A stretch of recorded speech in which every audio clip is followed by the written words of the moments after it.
Hi everyone.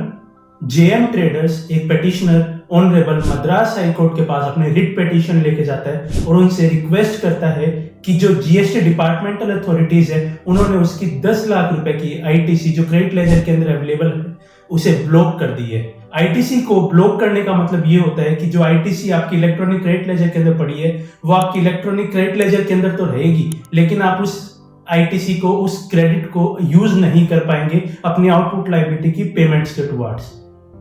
इस case को समझने से पहले हम ये समझते हैं कि क्या डिपार्टमेंटल अथॉरिटीज के पास ये पावर है कि वो आपकी आईटीसी को ब्लॉक कर सके। तो इस चीज को समझने के लिए हम चलते हैं रूल 86A की तरफ, जो बात करता है कि किन केसेस के अंदर आपकी आईटीसी ब्लॉक की जा सकती है अथॉरिटीज की तरफ से। ये कुछ केसेस को कवर करता है कि अगर आपकी आईटीसी इनमें से किसी केस के अंदर फॉल करती है तो ऐसे केस के अंदर आपकी आईटीसी को वो ब्लॉक कर सकते हैं और आपकी इलेक्ट्रॉनिक क्रेडिट लेजर से वो अमाउंट डेबिट नहीं करने दी जाएगी, मतलब उससे आप अपनी आउटपुट लायबिलिटी को पे नहीं कर पाएंगे। और अगर आपकी आईटीसी इनके अलावा किसी केस की वजह से अगर वो ब्लॉक की गई है तो आप डिपार्टमेंटल अथॉरिटीज को लिख के कि मेरी आईटीसी गलत ब्लॉक की गई है एक रिलीफ सीख कर सकते हैं। तो जब मैं इन कंडीशंस को कवर करने जाता हूं तो सबसे पहले मैं बात करता हूं कि जिस सप्लायर के थ्रू आपने इनवॉइस रिसीव करके आप आईटीसी क्लेम कर रहे हैं, अगर आपका वो सप्लायर नॉन एग्जिस्टेंट पाया जाता है या फिर उसने जो अपनी रजिस्टर्ड प्लेस ऑफ बिजनेस दिखाई हुई है उसके थ्रू अपनी बिजनेस कैरी आउट नहीं कर रहा,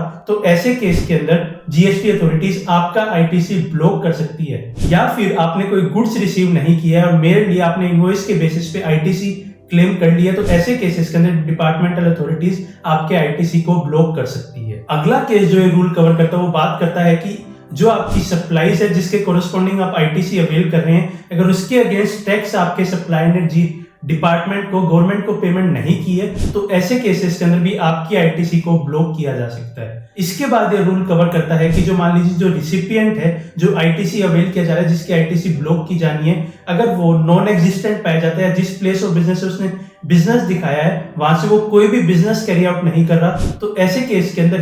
रिसिपिएंट की नॉन एग्जिस्टेंस के बेसिस पे भी उसकी आईटीसी को ब्लॉक किया जा सकता है। अगले केस के अंदर मान लीजिए कि आपके पास कोई टैक्स इनवॉइस ही नहीं है या कोई भी डॉक्यूमेंट अवेलेबल नहीं है जिसके बेसिस के ऊपर आप आईटीसी क्लेम कर रहे हैं, तो ऐसे केस के अंदर भी आपकी आईटीसी ब्लॉक की जा सकती है। ये सिर्फ ये लिमिटेड केसेस है जिनको रूल 86 से कवर करता है और सिर्फ इन्हीं के बेसिस पे आपकी आईटीसी ब्लॉक की जाती है। अगर इसके अलावा किसी ग्राउंड के ऊपर आपकी आईटीसी को ब्लॉक किया जाता है तो वो in accordance with rule 86A नहीं होगा और आपकी आईटीसी ब्लॉक नहीं की जा सकती। जब आपको ये चीज क्लियर है तो हम ये समझते हैं कि आपकी आईटीसी ब्लॉक कर कौन सकता है। जो कमिश्नर है वो किसी ऑफिसर को ऑथराइज कर सकता है और वो जिस ऑफिसर को ऑथराइज करेंगे वो असिस्टेंट कमिश्नर से नीचे की डेजिग्नेशन के नहीं हो सकते। जो ऑफिसर ऑथराइज्ड है कमिश्नर के द्वारा सिर्फ वही आपकी आईटीसी को ब्लॉक कर सकते हैं और इसके लिए उनके पास जो रीजन टू बिलीव है उसे वो राइटिंग में रिकॉर्ड करने के बाद आईटीसी आपकी ब्लॉक कर सकते हैं। इसके अंदर आपको एक चीज जरूरी ये समझनी है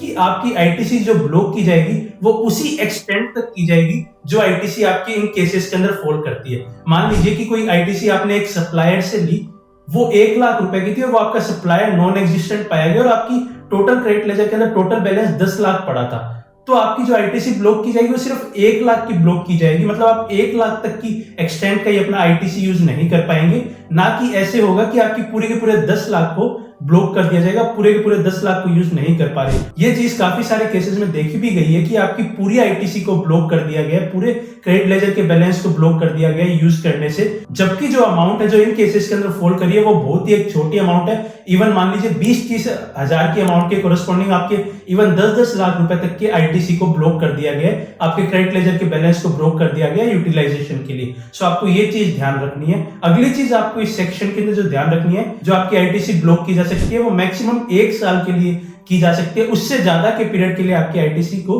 ब्लॉक नहीं किया जा सकता। इसके साथ आपको यह भी ध्यान रखना है कि अगर आपकी आईटीसी एक बार ब्लॉक कर दी तो ऐसा नहीं है कि वो ब्लॉक पूरे कंटिन्यू 1 साल तक चलेगा। अगर इन बिटवीन द ईयर अगर ऑफिसर इस चीज से सेटिस्फाई हो जाते हैं कि आपका आईटीसी इनमें से कोई भी कंडीशन के अंदर फॉल नहीं कर रहा, तो इन बिटवीन द ईयर भी आपका वो जो ब्लॉक किया हुआ आईटीसी है उस ब्लॉक को हटाया जाना चाहिए। क्या ये जो आईटीसी आपका ब्लॉक किया जाना है उससे पहले आपको बताया जाएगा कि आपका आईटीसी ब्लॉक होने वाला है। तो इस चीज को आप ऐसे समझिए कि मान लीजिए आपको यही बता दिया गया कि आपका आईटीसी ब्लॉक किया जाना है, तो कोई भी एक जो फ्रॉडुलेंट पर्सन है वो तो उससे पहले अपने आईटीसी को इनपुट क्रेडिट लेजर से अपने गायब ही कर देगा। तो इस प्रोविजन का जो एक्चुअल पर्पस है वो चीज सोल्व नहीं हो पाएगी। तो ऐसा कहीं जरूरी नहीं है इस प्रोविजन के अंदर कि आपको आईटीसी ब्लॉक करने से पहले यह बताया जाए कि आपका आईटीसी ब्लॉक किया जा रहा है, लेकिन इस प्रोविजन के अंदर ये चीज है, जब भी प्रॉपर ऑफिसर आपके आईटीसी को ब्लॉक करेंगे तो ऐसे केस के अंदर प्रॉपर ऑफिसर आपको कम्युनिकेट करेंगे कि किस वजह से आपके आईटीसी को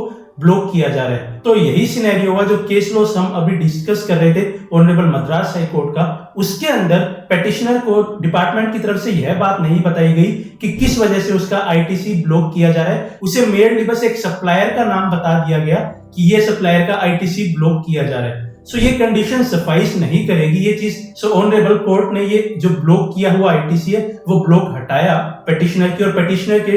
फेवर में डिसीजन दिया इस केस के अंदर। सो आई होप इस वीडियो से आपको ये चीज की क्लैरिटी मिली होगी कि क्या आपका आईटीसी ब्लॉक किया जा सकता है, ब्लॉक किया जा सकता है तो किस केसेस के अंदर किया जा सकता है। और जब आपको ये चीज पता होगी तो आप अपने मैटर को डिफेंड कर पाएंगे। अगर इसके अलावा किसी रीजन से ब्लॉक की जाती है या कोई भी प्रोसीजरल कंप्लायंस ऑफिसर्स की तरफ से प्रॉपर्ली नहीं की जा सकती है तो अपने आप को आप प्रोटेक्ट कर पाएंगे। So I hope this video helps. Thanks for watching, stay tuned.